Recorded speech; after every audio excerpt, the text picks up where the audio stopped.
Саламатсыңар балдар. Бүгүн силер менен 8 класстын физика сабагын окуп үйрөнүүгө арналган кезектеги теле сабагыбызды баштайбыз. Бүгүнкү сабактын темасын жазып алгыла. Электролизди колдонуу. Бүгүнкү сабактын жүрүшүндө биз силер менен өткөн сабактагы өткөн электролиз кубулушунун колдонулушу жөнүндө өтөбүз. Электролизди жезди тазалоодо, алюминий өндүрүп алууда, гальваностегияда жана гальванопластикада колдонобуз. Мына ушул бүгүнкү сабакта гальваностегия жана гальванопластика деген түшүнүктөр менен таанышабыз. Өткөн сабакта биз электролиз кубулушун окуп үйрөнгөнбүз балдар. Суюктуктар электр тогун өткөрөт экен. Электр тогу өткөн суюктуктар электролиттер деп аталат. Электролиттердеги электр тогу оң жана терс иондордун ирээттелген кыймылынан пайда болот.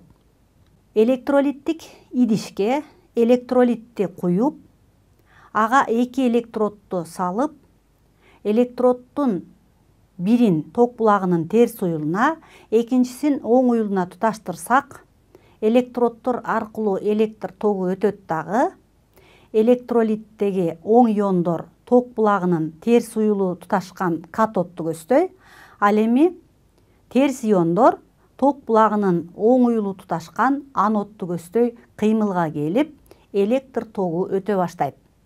Демек, электр тогу өткөн суюктуктар электролиттер деп аталат.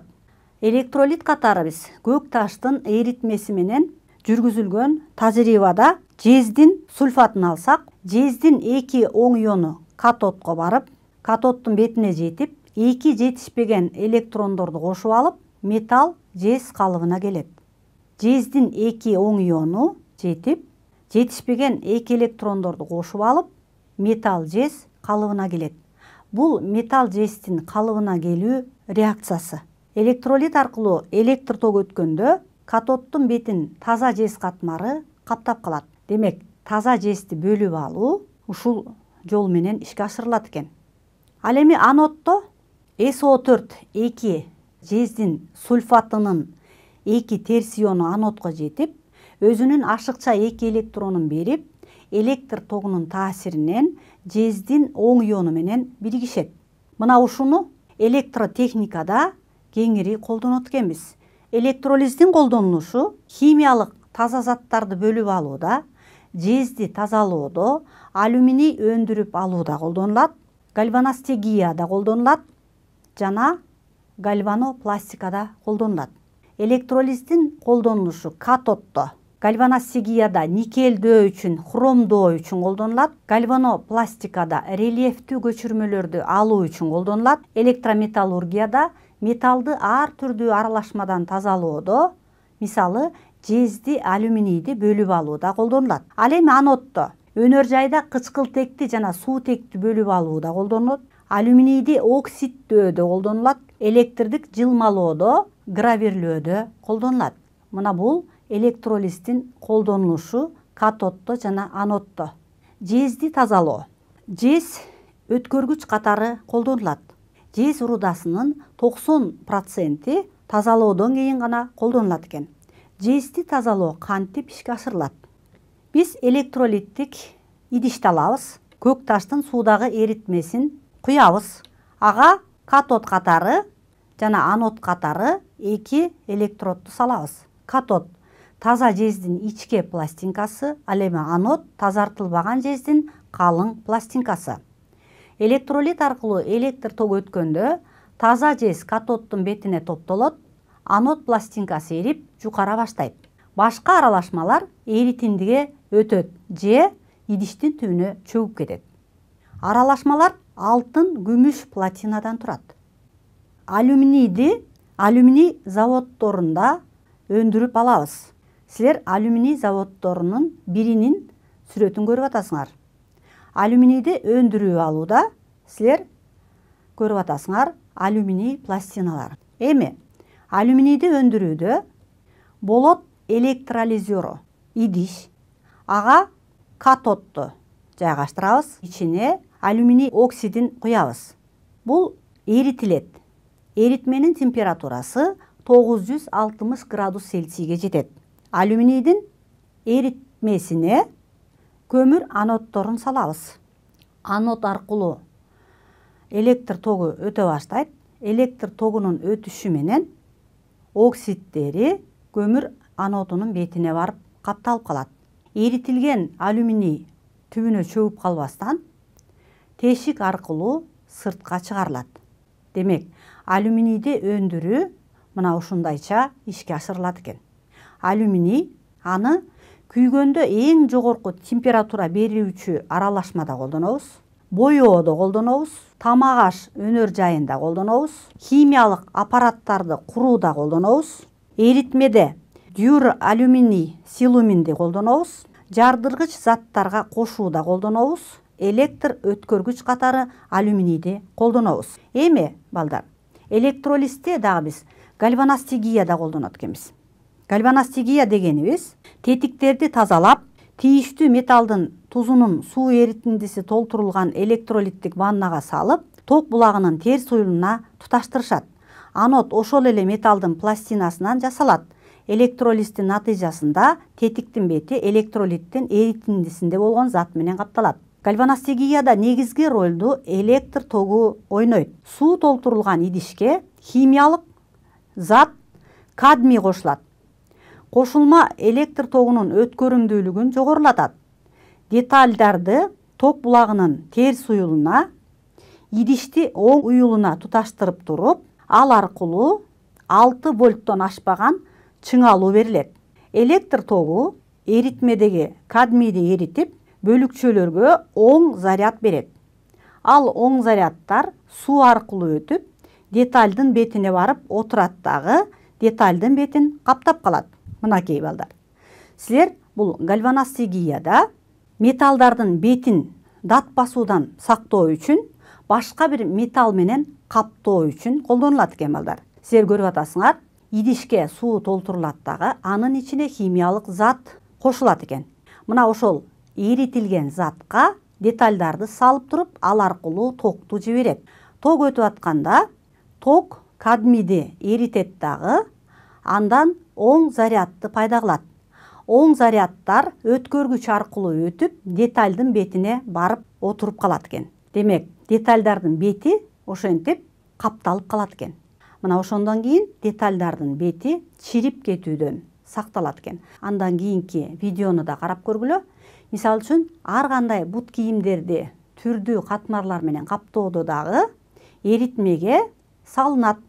Салынып туруп, алар өткөргүч болуп калат дагы, ал өткөргүч аркылуу электр тогу өтөт. Электр тогу өтөт дагы, тийиштүү металл барып, ошол өткөргүчтүн бетин каптап калат. Демек, гальваностигияда дагы электролиз кубулушу колдонулат экен.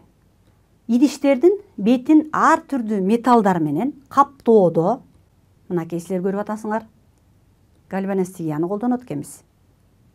Гальванотехниканын негиздөөчүсү Борис Семенович Якоби болгон. Окумуштуу 1801-1874 жылдары жашап өткөн. Бул биринчи электр кыймылдаткычын түзгөн окумуштуу экен. Гальванотехниканы негиздөөчү окумуштуу барельефтин көчүрмөсүн алуу үчүн гальванотехника колдонулат экен. Гальванопластика, пластика латын сөзү бизче үлгүсүн алуу дегенди билгизет. Статуялардын көчүрмөлөрүн алууда, полиграфияда, баалуу кагаздарды жана акча чыгарууда колдонулат. Нерсенин металл көчүрмөсүн рельефтик сүрөттүү алуу үчүн анын бетин ток өткөрүүчү порошок менен, мисалы графит менен каптап, электролиттик ваннага жайгаштырат. Ал катод катары кызмат аткарат. Катоддун бетине калыңдыгы бир нече миллиметр болгон металл катмары чогулат. Аны сыйрып алышат дагы, ал матрица деп аталат. Анда түп нусканын тескери сүрөттөлүшү түшөт. Түп нусканын өзүнүн көчүрмөсүн алуу үчүн матрицанын көчүрмөсүн алуу керек. Ушундай жол менен тамга куюуну, тыйындарды, төш белгилерди даярдашат экен. Демек, гальванопластика бул электролиз кубулушунун негизинде ишке ашырылат экен. Гальванопластиканы ар кандай рельефтик сүрөттөрдү түшүрүүдө, көчүрүп алууда колдонот экенбиз. Төш белгилерди, тыйындардын бетиндеги рельефтик көчүрмөлөрдү түшүрүүдө гальванопластика колдонулат экен балдар. Эми электролиттик жылмалоо. Электродко жабышкан же электроддон эритиндиге өткөн заттын саны токтун күчүнө түз пропорциялаш.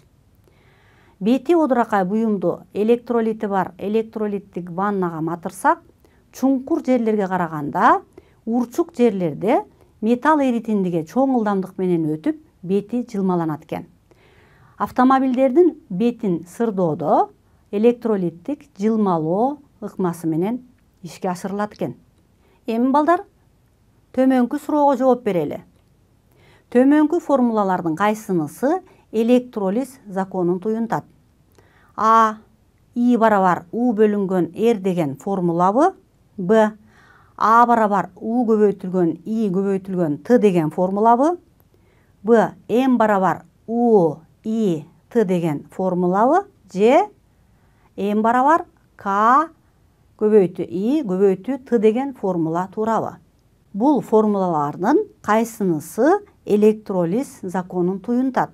Бул формулалардын М барабар К көбөйтүлгөн И көбөйтүлгөн Т деген формула электролиз законунун формуласы экен. М электролиз учурунда бөлүнгөн заттын массасы, К электрохимиялык эквивалент, И ток күчү, Т ток өткөн убакыт. Андан кийинки суроо. Электрохимиялык эквиваленттин чембирдиги кайсы? А. Килограмм, Б. Кулон, В. Килограмм бөлүнгөн кулон, Г. Кулон бөлүнгөн вольт. Электрохимиялык эквиваленттин чембирдиги килограмм бөлүнгөн кулон экен. Эми ушу электролиз кубулушуна төмөнкү мисалды иштейли балдар. Электролиз учурунда катоддо 200 секунд ичинде 0,6 грамм никель бөлүнүп чыкты. Электролит аркылуу канчалык ток күчү агып өткөн? Никелдин электрохимиялык эквиваленти 0,3 көбөйтү 10⁻6 даражасындагы килограмм бөлүнгөн кулон. Берилди. Т барабар 200 секунда. Ушунча убакыт ичинде М барабар 0,6 грамм никель бөлүнүп чыгыптыр. 0,6 граммды биз килограммга айландырсак, 6 көбөйтүлгөн 10⁻4 даражасындагы килограмм болот. Электролит аркылуу өткөн токтун күчү канча деп суроо берилип атат. Биз муну аныктоо үчүн никелдин электрохимиялык эквивалентин жазып алабыз. К барабар 0,3 көбөйтү 10⁻6 даражасындагы килограмм бөлүнгөн кулон. И ток күчүн табышыбыз керек. Муну чыгаруу үчүн электролиз законунун формуласын жазып алабыз. М барабар К И Т. Мына ушул формуладан И'ни тапсак, И барабар М бөлүнгөн К көбөйтүлгөн Т деген формула чыгат. Ушул формулага коюп эсептөөнү жүргүзөбүз. Анда И барабар Мдин ордуна 6 көбөйтүлгөн 10⁻4 даражасында килограмм бөлүү К'нын ордуна 0,3 көбөйтү 10⁻6 даражасындагы килограмм бөлүнгөн кулон көбөйтү 200 секунда. Бөлчөктүн алымындагы килограмм менен бөлчөктүн бөлүмүндөгү килограмм кыскарат. Анда 10 ампер чыкты. Жообу 10 ампер экен. Андан кийин дагы электролиз кубулушуна дагы бир мисал иштейли. Ток күчү 8 ампер учурунда катоддо 0,36 грамм хром бөлүнүп чыкса, электролиз канча убакытка созулган? Хромдун электрохимиялык эквиваленти 0,18 көбөйтү 10⁻6 даражасындагы килограмм бөлүнгөн кулон экен. Берилди токтун күчү 8 ампер. Катоддо бөлүнүп чыккан хром М барабар 0,36 грамм. Ал 0,36 көбөйтү 10⁻3 даражасындагы килограммга барабар. Хромдун электрохимиялык эквиваленти К барабар 0,18 көбөйтү 10⁻6 даражасындагы килограмм бөлүнгөн кулон. Т барабар суроо. Убакытты табабыз. Муну чыгаруу үчүн М барабар К И Т деген формуладан Тны табабыз. Т барабар М бөлүнгөн К көбөйтүлгөн И. Т барабар Мдин ордуна 0,36 көбөйтү 10-дун минус 3 даражасындагы килограмм бөлүү К'нын ордуна 0,18 көбөйтү 10-дун минус 6 даражасындагы килограмм бөлүнгөн кулон көбөйтү Инин ордуна 8 ампер барабар 250 секунда. Т барабар бирдигинен секунда чыгат. Секунданын чыгарылышы кандай болот экен карап көрөлү. Килограмм менен килограмм кыскарат. Бөлчөктүн бөлүмүндө кулон көбөйтүлгөн ампер. Кулон бөлүү ампер кулон бөлүнгөн секундага барабар. Кулон менен кулон кыскарат дагы бөлчөктүн бөлүмүндөгү секунда бөлчөктүн алымына чыгат. Ошондо убакыттын бирдиги секунда чыкты. Жообу 250 секунда. Андан кийинки мисалга да көңүл буралы. Алюминийди электролиттик жол менен алууда 5 вольт чыңалуу 40 килоампер ток күчү менен иштөөчү ванна пайдаланылат. 1 тонна алюминий алуу үчүн канча убакыт кетет жана бул учурда кандай энергия сарпталат деген мисалды да иштейли. Берилди. Чыңалуу 5 вольт, ток күчү 40 килоампер, 40 000 амперге барабар. 1 тонна 1000 килограммга барабар. К барабар 0,1093 көбөйтү 10-дун минус 6 даражасындагы килограмм бөлүнгөн кулон экен. Т барабар суроо, А барабар суроо. Муну чыгаруу үчүн М барабар К И Т деген формуладан Тны тапсак, Т барабар М бөлүнгөн К көбөйтүлгөн И. Массасы 1000 килограммды Кга жана Инин көбөйтүнүсүнө бөлөбүз. Анда 2,688 көбөйтү 10-дун 5 даражасындагы секунда 4480 минутага ал 74,67 саатка барабар экен. Убакытты эсептеп алдык. Эми канча энергия сарпталарын табуу үчүн А барабар У И Т деген формуланы колдонобуз. Барабар 5 вольт көбөйтү 40 000 ампер көбөйтү 74,67 саатка көбөйтөбүз. Барабар 5 вольтту 40 000 амперге көбөйтсөк 2 көбөйтүлгөн 10-дун 5 даражасында ватт чыгат. Ал көбөйтү 74,67 саат. Ал барабар 0,2 көбөйтү 74,67 мегаватт саат чыгат экен.